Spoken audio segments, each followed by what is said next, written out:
Hello, everyone. I'm Kevin Gosztola, managing editor for Shadowproof, and welcome to the Dissenter Weekly update for February 25th, 2021. Before we get rolling on our whistleblower stories for the week, Brian has a few things for you. Hello, everybody. Good to be back with you. Just wanted to remind you to make sure that you're following wherever you are watching us today, and make sure that if you want to get Kevin's wonderful paid newsletter where he covers and goes into greater depth on a lot of these stories, you can go to dissenter.substack.com. We'll have a link to that at the end of the show. And Shadowproof, as we always remind you, is a 100% reader-funded publication. We rely on the donations of folks like you, $5, $10, $15, $20 donations.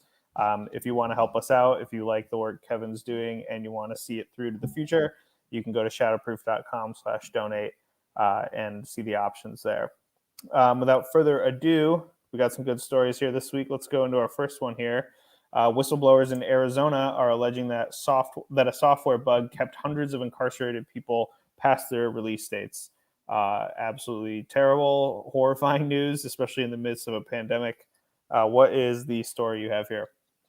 Yeah, it's kind of complicated. It seems to have something to do with the way that you'll probably understand this a little bit better than I do, Brian. But apparently, they're supposed to do a calculation that is based upon their earning credits, like through the completion of programming in state prisons. They're supposed to factor it in order to adjust your release date, that there's a calculation that is actually done within the computer.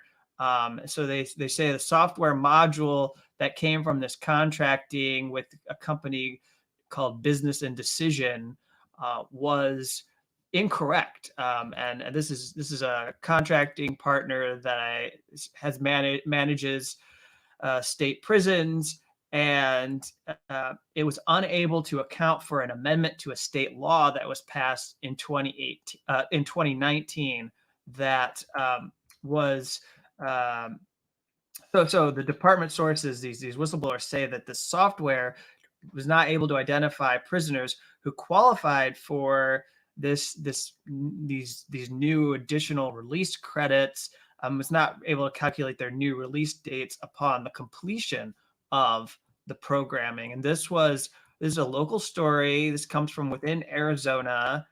These are Department of Corrections whistleblowers in the state. And the local outlet, just to give them credit, is KJZZ. I saw this story plastered through a lot of different sites. Picked this up. So it's a significant whistleblower story from the past week. They feared retaliation. They said they had been raising the issue internally for more than a year, but prison administrators have not acted to fix the software bug. Now that's kind of alarming because the last year has been a pandemic. I mean, as you were saying in the introduction to this story, before you went to me, I mean, it's a pandemic. These people, at minimum, should be getting out when their release dates are supposed to come. So you have prisoners that are staying in extra time, and they're not getting the credit that they deserve, and so. Yeah, it says the chief information officer as well as the deputy director have been aware of the problem since 2019. Now, was this story written by my friend Jimmy Jenkins at KJZZ? Yeah, yes. Yeah, I knew it. I encourage you, especially if you're on Twitter, follow Jimmy. He is one of the best prison reporters out there doing it right now, especially down in Arizona. And yeah, Kevin, I mean, you and I were talking on the phone the other day about the surprise bills in Texas. I was telling you my own stories, getting caught in the automated trap of the Connecticut Tax Authority. And I honestly think that the scarier thing in the age of automation is not so much, or not only jobs being taken, but also this thing that happens where we just replace sort of individual accountability with software. And then people are getting surprise bills. People are getting stuck behind bars. And I've heard about this in Delaware and in other states as well. So it's not just in Arizona that this sort of thing is happening. And definitely not Not because it's helped all by the fact that it is this unbelievable, ridiculous calculation of good time credits, which what you were talking about, which are credits, they're time off your sentence that you get for completing programming or having good behavior or things like that. And they make it this big arbitrary calculation in order to figure this stuff out. So yeah, that's the thing. I think we can put the exclamation point on, in addition to praising your friend Jimmy for doing an excellent story. I mean, I mean it. I was looking for whistleblower stories from the past week, and this one came up repeatedly in my search of the internet, referenced from other sites that I think have acknowledged this was a good scoop for him to report out in Arizona.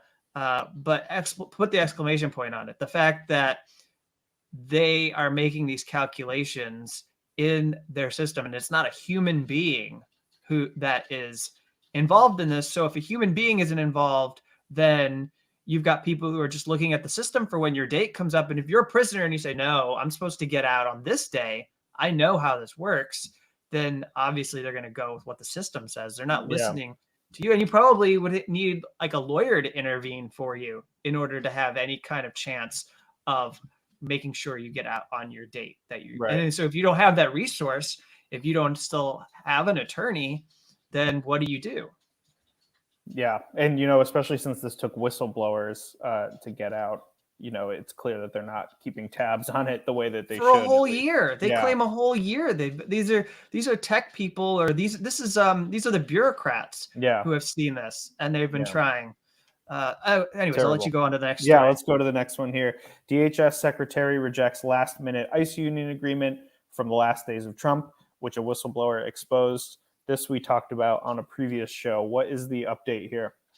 Yeah, so before we took our break, we covered the story, and I thought it'd be good to do our diligence and give people the follow-up and let everyone know that according to this BuzzFeed report, the last-minute agreement is not going to be recognized by the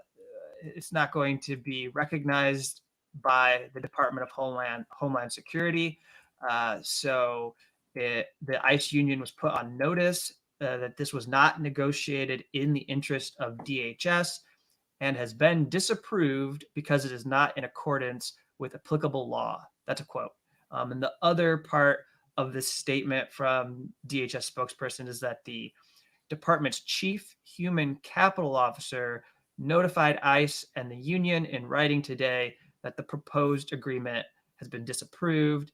DHS will make policy decisions in accordance with the law and based on, and that's just blah, blah, blah. So the thing that's important for people to know who weren't familiar with the story is that Ken Cuccinelli was a former acting deputy secretary for the Trump administration. And on their way out in the final days, as we covered, they signed a series of these agreements that essentially politicized or put a kind of political block or an obstacle in the way of any modest immigration reform that Biden's administration might attempt, any kind of deportation moratorium or anything maybe related to sanctuary cities. They wanted to say that the ICE union had to have some involvement in what was supported or backed policy-wise by the Biden administration. And I think we both recognized at the time it was ludicrous. It didn't seem like it was legal. It didn't seem like the union. I don't know of any other union being able to be involved in policy making to that degree or having some kind of protections against political changes. So they were obviously trying to throw up an obstacle in the way because they knew Biden wanted to do an about face on a lot of the, and I'll be very clear here, most extreme immigration policies. I'm already aware that there's deportation going on. I'm aware that there's a migrant children's camp that we've seen. We know that some of these policies will continue, but we do know very clearly that he signaled a difference in the level of extremism when it comes to our immigration policy. and they wanted the ICE union to be a kind of check against any kind of move. And the DHS here is saying that they are not going to recognize this agreement. Thank you, Kevin, for following up on that story. Let's go to our next one here. We have a whistleblowing farmer is alleging that Perdue terminated his contract after he exposed sickly chicks. What is this story here? Yeah, other than the fact that sickly chicks is a weird thing to say, it is a serious and appalling story about agribusiness in the United States. And it's a very important whistleblower lawsuit, I believe, because it covers a range of issues that are at the heart of what makes capitalism so rotten. And so first and foremost, you have the fact that this farmer named Rudy Howell, I believe, he's in North Carolina. For 25 plus years, he had a relationship with Perdue. That is, he had a contract working for this corporation. And they say that he violated poultry welfare, I'm putting poultry welfare in quotes, and biosecurity programs when he gave a tour of his facility. And they say he violated COVID-19 safety protocols. Now that's how they try and justify the retaliation that took place here. He exposed animal abuse and the poor sanitation that existed in his facility. He revealed that they were sending him these chicks that were sick. And if they're not healthy, then he has to slaughter them. That's what they're expected to do if they're not going to be good enough for actually sending out for people to eat. And so if you can't properly grow them because they're sick, you're supposed to just slaughter them. So he kept getting these sick chicks, and he, describes in this complaint that was filed, this whistleblower lawsuit, it describes how he was telling people at Perdue about this. And so then what happens is he fell back on inviting public health advocates, is what they're called, to his facility to show them around. He had people from two Riverkeeper alliances come. He had a videographer, and this is, I think, the most significant thing. This is, my years of covering what we call ag-gag laws. These corporations are terrified of the kind of media people out there who are following animal abuse or animal cruelty. He invited a videographer named Kelly Gurin to his facility, and she's with We Animals Media. And Kelly took recording of what was going on. But first off, he asked, before they came, he asked for coveralls for the visitors, and he made sure to follow protocols that he's supposed to. So he didn't give a tour just impromptu. They didn't show up and he just let them move around the facility. He made sure that it was done correctly. But they're trying to say that this tour violated some kind of procedure. And anyways, they were there, and she saw a chick. He pointed out one of them, or at least one or two of them, and he said that they were going to have to be slaughtered. And she ended up taking one home and rescuing it, and he didn't figure that it mattered.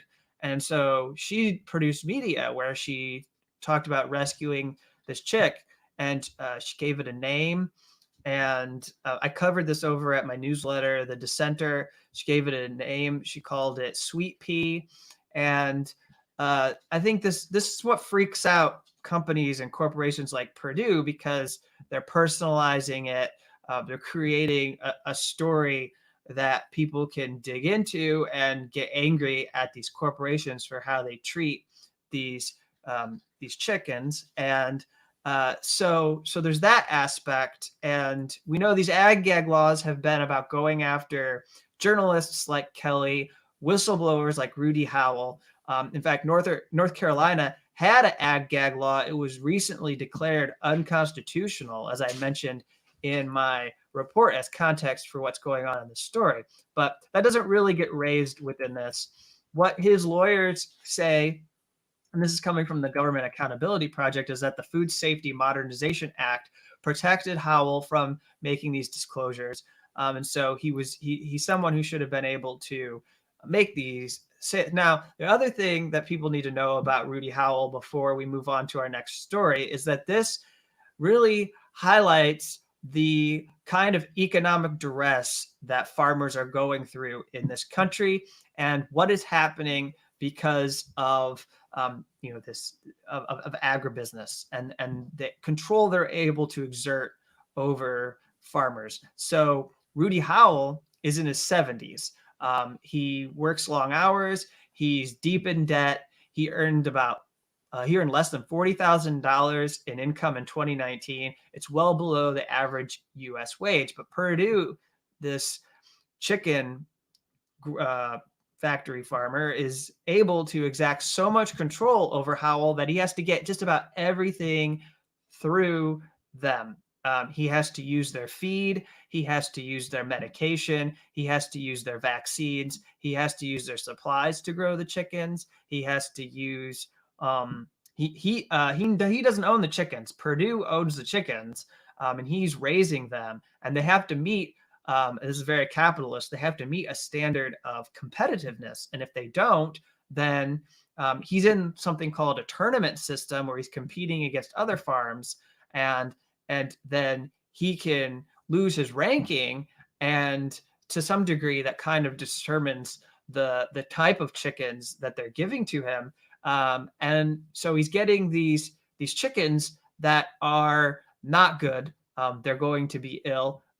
They've been abused, some of them. And how does he compete? How does he run a functioning farm if he's not getting chickens that he's going to be able to grow into food that can actually be produced? So this is part of the impoverishing of farmers, and sort of like, it's not even fair to call it survival of the fittest, because they're not really even allowing him to fit. If they're giving you chickens and you're set up to fail, then you can't actually be a successful operation.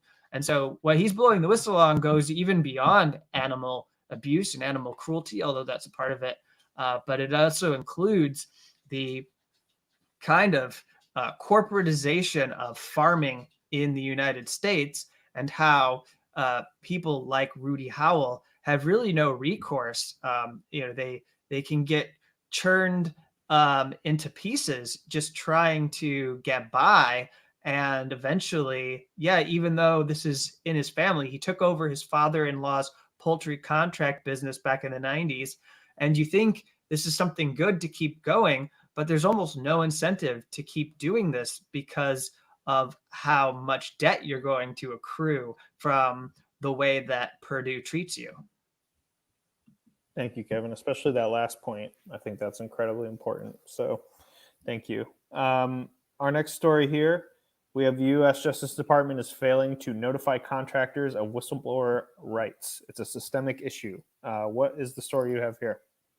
Yeah, so I covered this over at the Dissenter. This was sent out to subscribers. So for those of you who support this newsletter, you received this as a premium newsletter. I'll just give a thumbnail. If you want more detail, I encourage you to become a subscriber of the Dissenter to read this premium content. But an inspector general for the Justice Department identified the systemic issue of the Justice Department not notifying contractors and subcontractors of their whistleblower rights and protections.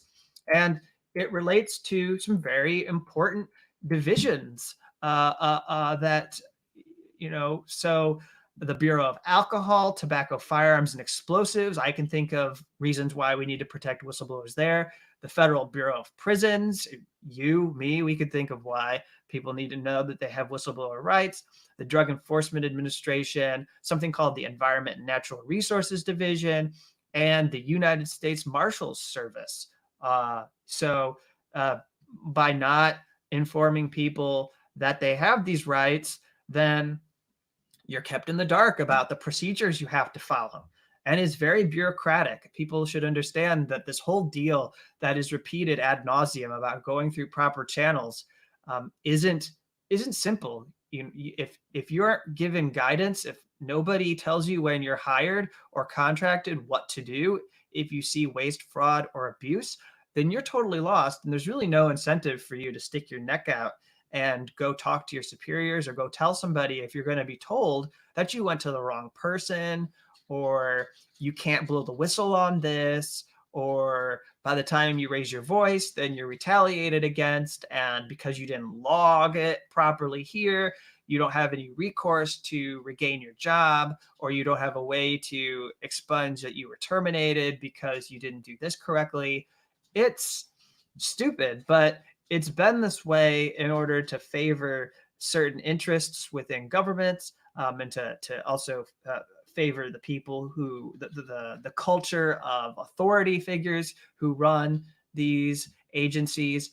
It means that lower level people don't get to challenge them. I think it's less about corporate influence. It's less about who they're protecting and more about just the general culture of people who run, whether it's a company or an agency, not wanting to have their power threatened by people who are lowly employees or just, these are subcontractors who are not necessarily going to be on for more than one contract at sometimes. So they just don't want to, they don't feel like they're part of like the family. They don't feel like they should have to answer to these people.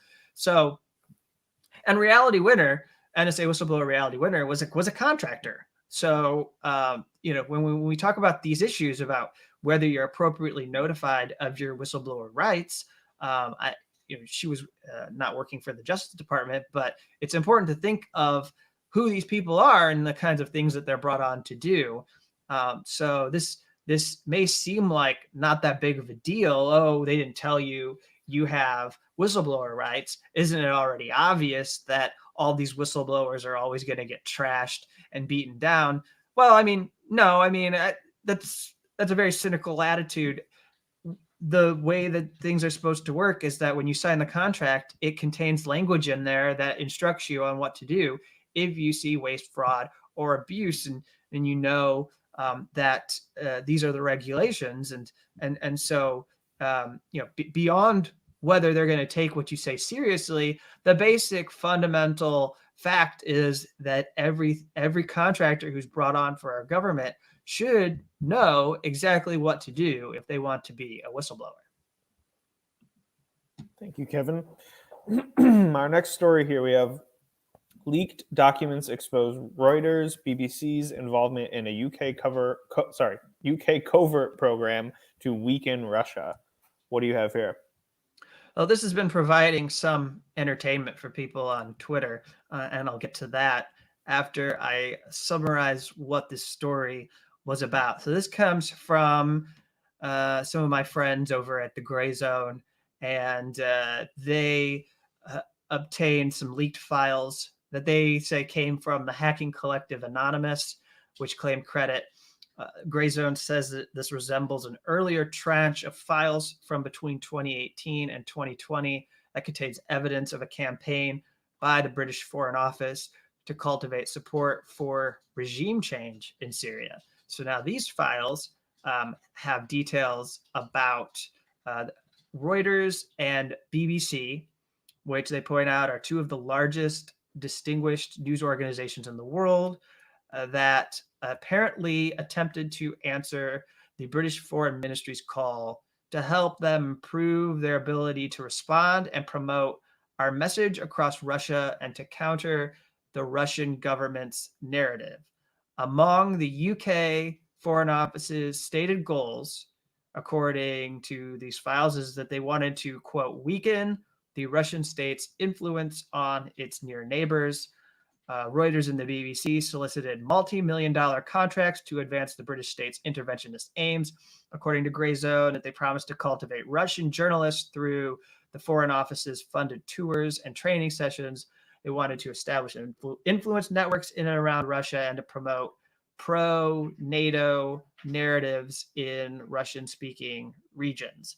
Several proposals to this British Foreign Office say that Reuters boasted of a global influence network of 15,000 journalists and staff, including 400 in Russia. The Foreign Office projects were carried out covertly in partnership with what Grayzone says were media outfits like Bellingcat, Medusa, and the Pussy Riot-founded Media Zona. Bellingcat's participation apparently included a Foreign Office intervention in North Macedonia's 2019 elections on behalf of the pro-NATO candidate. So, that alone, just to say why that's important, it's significant because these are media that hold themselves out as not being state media, and they would claim that they do not act on behalf of state policy to advance the interests of, we'll say broadly, Western countries, that they're somehow different than media in Russia or media in China that might be compromised by those government officials.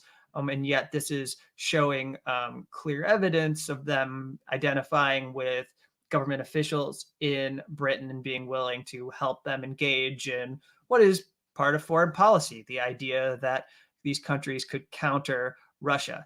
And so I think that's very basic. And as they try to claim that they're biased and objective and that we can follow their work, and it is different than the way that other media might cover these stories, you have to doubt them, because now we're showing that they are involved in this government operation. They're at least willing to cooperate and find ways to directly benefit from it.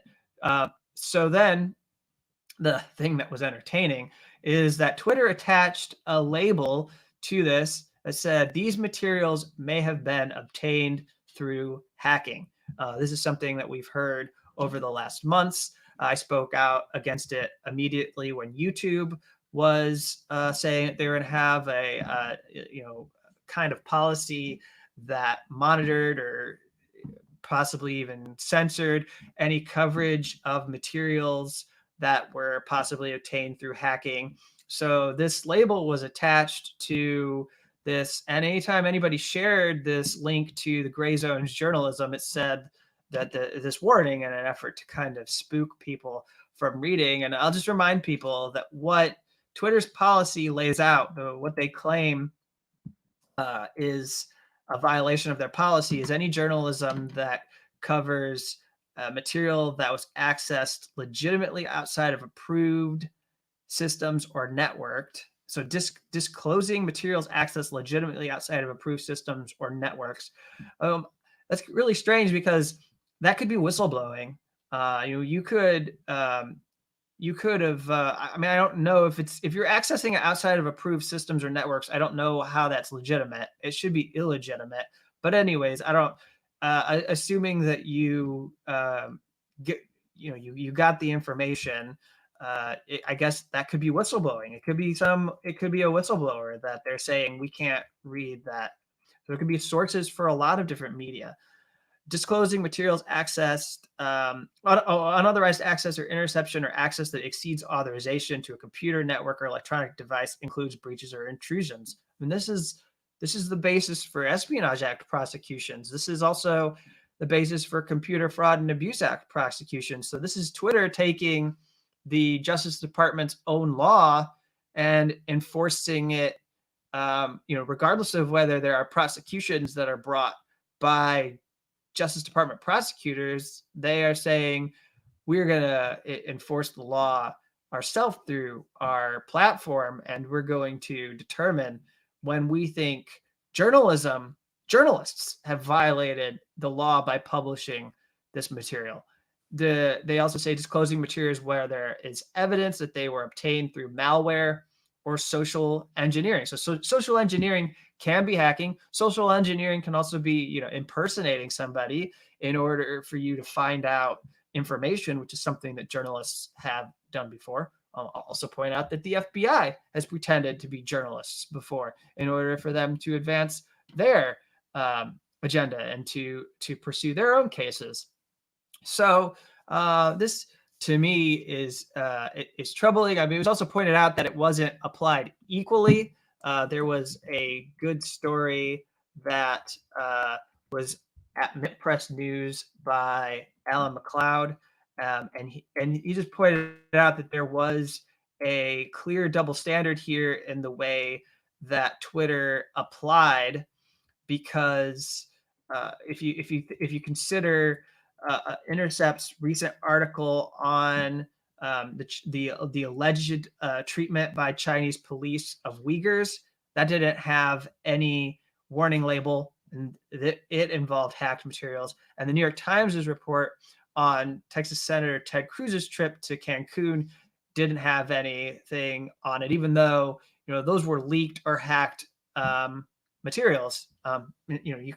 You could look at Twitter's policy, and Alan's saying you could look at their policy and it should be covered, protected by Twitter, who says that this is how it arrived publicly. And if we're just informing people of where it came from, that's one thing. But if we're frightening people and saying it came this way, so you shouldn't be following it, then I think that is what makes this rather disturbing. Thank you, Kevin. I think those are all really important points. And, I don't want to dismiss any of them, although part of me does wonder, I would love to see the data, on how this actually influences people's behavior when they approach stories, because I feel like this kind of thing scares off a certain kind of person, but attracts a certain kind of, a whole nother kind of person, everybody sure. torrents music and movies, and that's a big part of the internet. So I can't help but wonder how foolhardy this entire approach is. Well, let me just quickly mention it became a meme. You didn't know. I noticed that. Yeah. Everyone was going around adding images as a joke of what they had obtained information about through hacked materials. And so this was part of Alan's story, that this kind of Streisand effect occurred, where more people were getting to read Max Blumenthal. And I think Aaron Mate was involved in doing this work. Let me just see. Max is on the byline, but I think Aaron was also promoting it as well. And so they were able to get more eyeballs on their journalism. I can think that because of adding this label, there are people who never heard of Bellingcat, right? Who now we're like, okay, what's this? Never considered what the Foreign Office might be doing with journalism. Never thought about that. Well, we know that there's been things going on with the Foreign Office in interfering in politics in Britain. Maybe some people have heard about Jeremy Corbyn and these fraudulent claims of anti-Semitism that were labeled against him, and how they seem to tie back to the national security state there. So, but you're starting to flesh out some things, and you're starting to get into an area that we just don't really discuss. I mean, I think that all of the last 4 years, without going too far on a tangent, we want to get to our Julian Assange update, but the last 4 years, we saw a lot of griping about what Russia might be doing to influence media, the groups it has, the the collectives they may have, the people in their intelligence agencies that may be, though they're a declining power, working to advance their own policies and protect themselves regionally in order to counter U.S. hegemony, for lack of a better term. And the other side of the coin is what Western countries are doing every single day. And this journalism shows the day-to-day of foreign policy, this liaisoning with journalists, and that they're doing it, and you don't know if they're doing it. That media organizations, cable news networks, newspapers, or these newswire services are making these informal or formal agreements to help with a tailored agenda. And we don't know about it, but we should know about it, because it's going to it's going to affect the nature of how certain stories are covered. Yeah, absolutely. Well, Pointer, Neiman Labs, CJR, if you're out there listening, study this. I want to know what the numbers are and whether it's actually, hopefully it's just giving folks more traffic, Oh yeah, we should do a poll. If you're saying we need a poll, let's get somebody to poll people on their whether views. this turns them off, or just there should be. I mean, if I saw something and I was like hacked materials, I'd be like, click, like. Oh, absolutely. At this point, we need a poll of the. We've had labels for at least since the election, if not before. Let's start finding out what people feel. It's kind of like, how do you respond to cigarette warning labels? Right. Yeah. Right. Like, do you look at that and go, oh, well, I still want to take a hit anyways. it's more for the people who are already offended by it than the people who are going to be turned off. But anyway, the next the next and last story we have here, our Julian Assange segment. We have his legal team finalizing their response to the U.S. government's appeal in their extradition case. What is the update here on Julian? Yeah, so we took a break. You'll note, you may have noticed, and some of you who are here, I recognize you, so you are fully aware that we weren't around last week to give this update. This is technically a week old, but let's cover our bases and make sure everyone knows where things are at with Assange and his legal team. They are doing a crowdfunding initiative in order to pay for the appeal, and the appeal could potentially be an ambitious appeal. Sorry, let me use my words more carefully. The response to the government's appeal, as well as a potential cross appeal, could be expensive. So it looks like, as we're recording the show, they have an initiative on crowd justice. There are about 24 days to go. There's over 1,500 pledges, and they're only about £3,000, if that, from their goal. So it looks like they're doing fine, and they're going to have the funds they need for this. So the news, the update that people need to hear is that Julian continues to be in confinement in Belmarsh. And the thing that his team is most concerned about, especially according to Stella Morris, his partner, is that he continues to be denied access to his attorneys. It's impossible to do in-person visits because COVID remains a threat. There are wait lists. Apparently, you can wait months to get on get a conference, a video conference. There are delays in legal papers reaching him. A laptop was issued by British authorities for the court case. It's a read only. There's no text editing. In fact, the keys are glued down to prevent him from typing. So it's almost impossible for him to provide feedback to his team about the legal materials that he is being shown that relate to the appeal. So that's significant. But what is going to happen going forward? The legal update over at their crowdfunding site mentions that we want a UK court to quash the extradition and refute the other grounds too. So they had hoped that Judge Vanessa Baretzer in the district court would reject the attempts to criminalize journalism, not just in the United States, but also all over the world. They wanted her to recognize that this was a political case. It violated a treaty, and it violated his human rights, and it was an abusive process, which did not happen. So they are looking at whether they want to file a cross appeal. And what that would mean if they filed a cross appeal was that this whole thing becomes much more significant than where it's headed right now. Because right now, the appeal, when it takes place, is simply going to be the Justice Department working to convince the High Court that Julian Assange would not be allowed to commit suicide if he was in a U.S. prison. That'll be the case.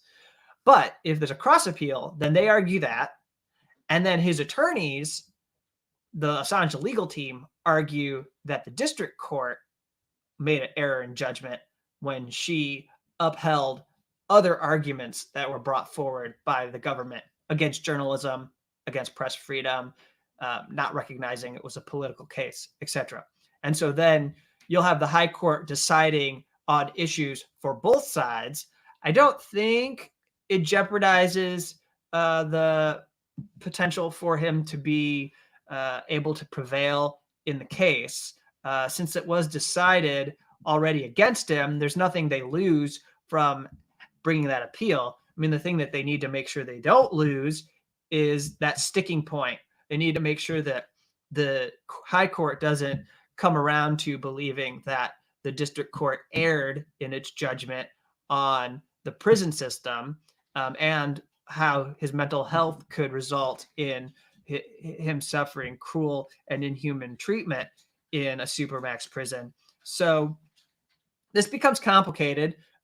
It's going to mean that almost all my interviews I do will be really hard to keep it very brief. So to the extent that any media actually does want to talk to me about this case, is often the interest can be limited. This is going to make what happens at the next level more complex if there's a cross appeal. And it's going to be confusing, but we'll do our best to try and keep it all sorted out. So we'll see what the extradition team plans. And of course, the last week here, we had the confirmation hearing for Merrick Garland.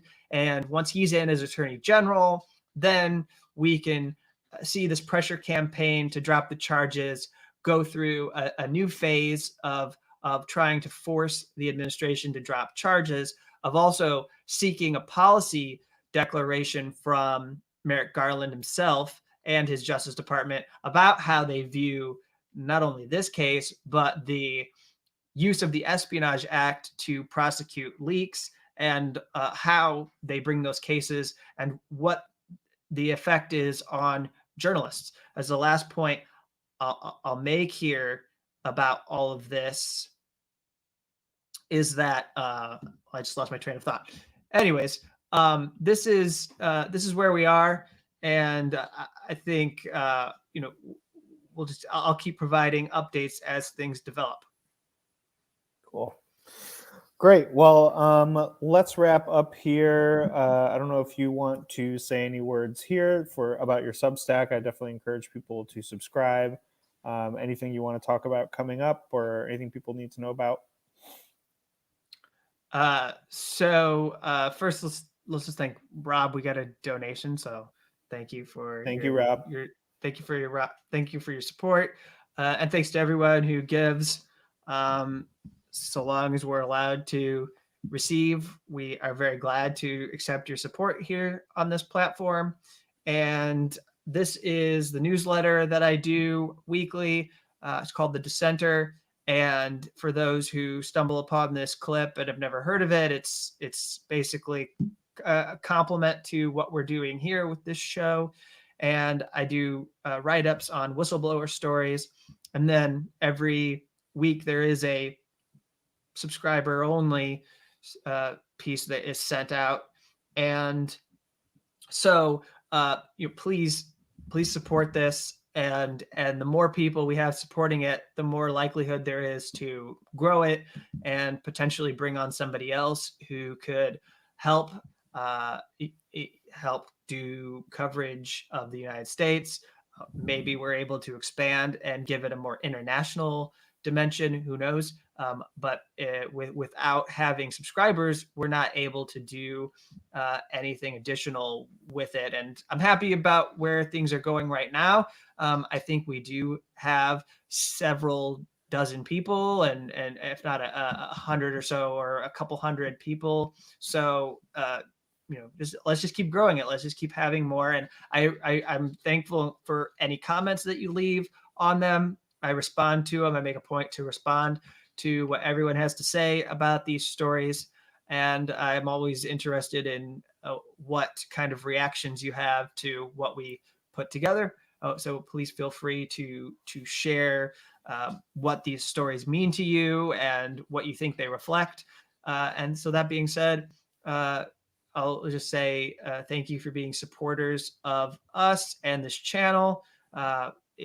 Let people know if you can. I know a lot of people don't have the money.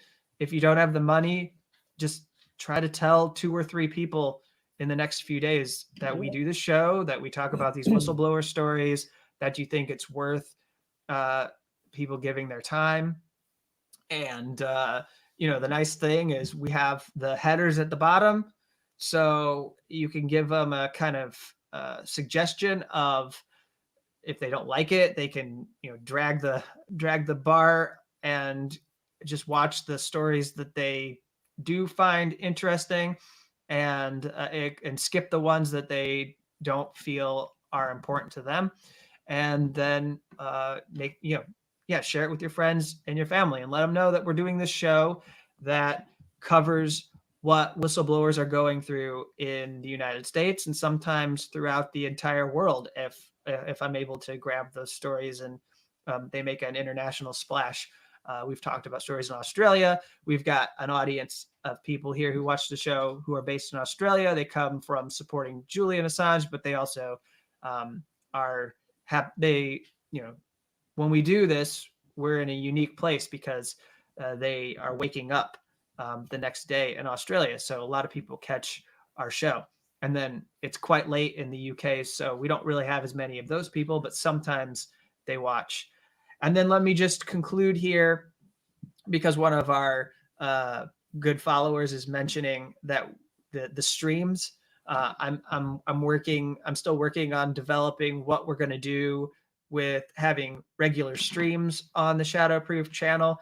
We took a break last week. I didn't do any streams. I didn't do any streams this week, but I'll soon be back with some interviews, and we'll make that more regular, just taking some time to work out what that is exactly going to be after doing it for 6 to 8 weeks and gaining some understanding of, how it could work and be effective. So thanks to Brian for helping me get through this. And that's really all we have for this week. Yeah, and outside of this show and Kevin's wonderful newsletter and his reporting, we published our first piece from our Marvel Cook Fellow last week. We've got some others in the works. We're publishing work by talented freelance journalists who are struggling to find work, particularly in this media economy. And so your donations and the money that you give us goes to paying writers who are talented and don't have writing opportunities at many other places. So definitely check out the website, shadowproof.com, as well as checking out Kevin's streams and Substack and all of that. And yeah, thank you all for tuning in. Make sure you're following so you can catch us next week, and have a good weekend. We will talk to you soon.